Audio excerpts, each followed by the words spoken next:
Hey guys, I'm Rogan, and this is my rant. We believe in the diversity of thought here on this channel. These videos are just ideas worth sharing. It's not meant to be concrete advice. Never blindly listen to any random person on YouTube, including this guy. All right, guys. So what we're gonna do? Welcome. Actually, first of all, welcome to the channel. Welcome back. If you're welcome if you're new. Welcome back for those returning. I appreciate all the love and support I've been getting on the channel lately. It really means a lot. So today we're going to be talking about being prepared. Now, when we're going to be talking about being prepared, there's a big difference between being prepared and paranoid. Paranoid is thinking that something is always about to happen and something's always going to go wrong, and you're paranoid and you're like nervous and you're anxious and you're like, oh, something's bad's going to happen at any moment, at any given time, constantly, like minute after hour after day, whatever. So there's a difference between being paranoid and prepared. It's always good to be prepared in case a few weeks go by and something either mid-tier bad happens or something drastically happens or just a minor setback or like a flat tire or unexpected medical bill, something like that. So that's what we're going to talk about today. If you like this type of topic, if you like these topics, if you like this content, make sure you hit that like button for me. Really helps the channel grow. Hit that subscribe button. It's free. And that notification bell. It might work, it might not. And I would love to hear what you have to say in the comment section down below about any topic that you want to talk about, or including this topic we're talking about right now. All right, so with all that stupid stuff out of the way, let's talk about being prepared. So, what does prepared look like to you? Now, you have to ask yourself that question. What do I want? Now, do I want to be prepared for a month, 3, 9, 12, or beyond? That's up to you. And what are we including in being prepared? Well, before we think about what we're including to be prepared, we have to think about what we're going to be preparing for. Now, it could be as simple as a Microsoft software glitch outage that literally just happened. I don't know when this video will go live. It might be a week or so. It might be fixed by the time this video goes live. But so I was at Honeydew and they couldn't process credit card payments, but I always have cash on me, so I was in and out, just like all set.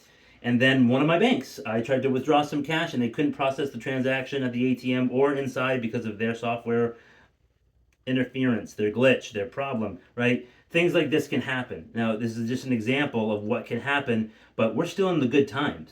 What's going to happen leading up to this election and then after the election and then into 2025 and the rest of this decade beyond. You have to think about these things. You can't just bury your head in the sand and live in a bubble and think nothing's ever going to happen to you. You have to prepare. You have to prepare.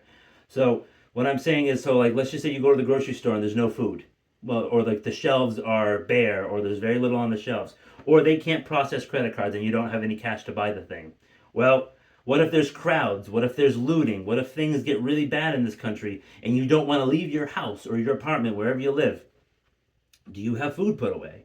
How much food do you have put away? How long can you last? Like, how many months of food do you have put away? Water.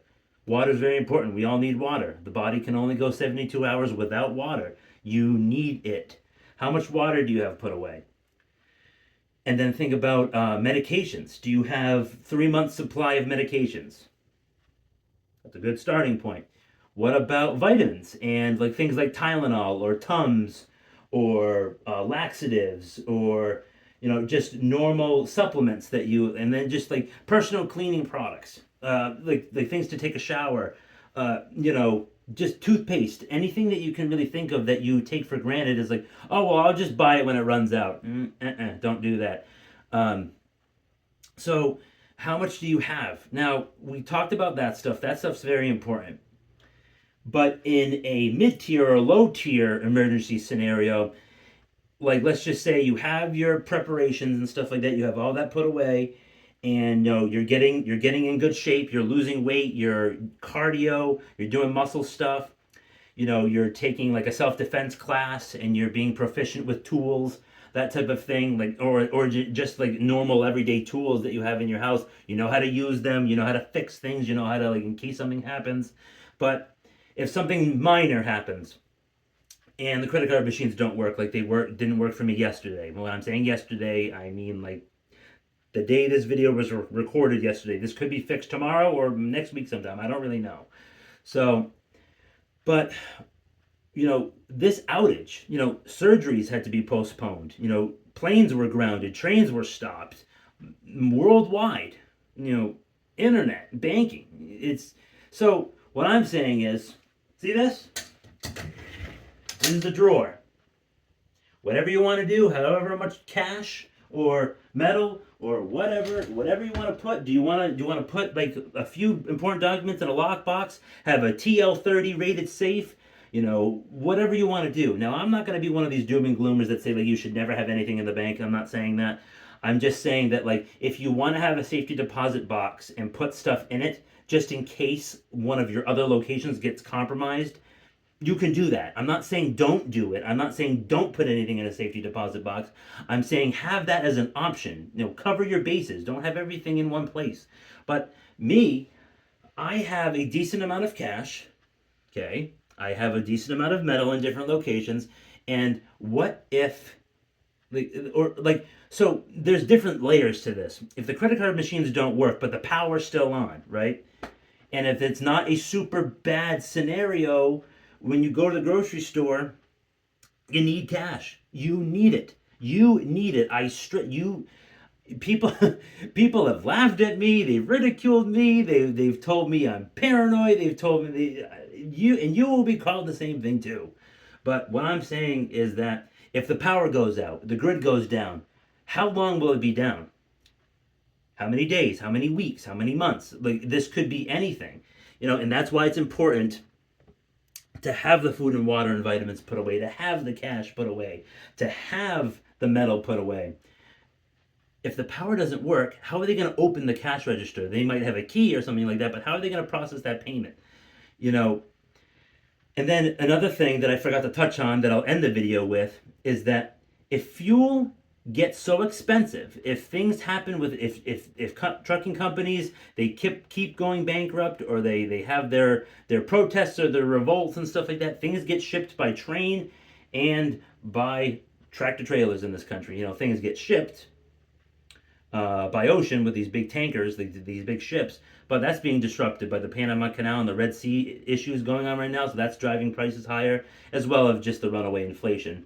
And that's a topic for another video. But if some staples are not at your local grocery store in the future, what are you going to do? Tell me, what are you going to do? I'd love to hear it. If you're not prepared, it's like failing to plan is planning to fail, right? That's what I'm saying. I know this video kind of came off as like, oh, I'm paranoid that something's going to happen. No, it's not like the world is not like the sky is falling every minute of every day, but you have to be prepared. You have to take the necessary steps to make sure that like when something does happen, you won't have to worry about it. And then there's people who are going to criticize this video. They're going to call me doom and gloom. They're going to call me this or that. They're going to call me names. They're going to say, oh, you're stupid. Oh, look, nothing's happened for years. Okay, that's fine. Go, just pretend like nothing's anything bad's gonna happen. And when something bad happens, you're gonna be unprepared, and you're going to pay the price. And my life's not gonna change. And I don't want your lives to change. That's why I'm making this video. All right, guys. If you dislike the video, and I'm sure there's going to be plenty of people who dislike this video, make sure you hit that thumbs down button if you disliked it. If you didn't like my topic or my shirt, just remember all the things I said. Have a great rest of the day. I'll see you next time.